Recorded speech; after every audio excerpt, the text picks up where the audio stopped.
भरपूर तिच्यामुळे पंढरपूर झाले कीर्तिवंत विठ्ठलाच्या पायी विठ्ठल झाले भाग्यवंत विठ्ठलाच्या पायी विठ्ठल झाले भाग्यवंत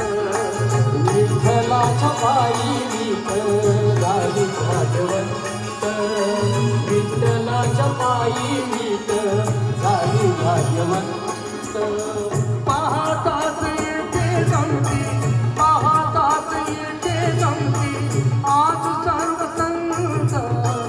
विठ्ठलाच्या पायी विठ्ठल झाले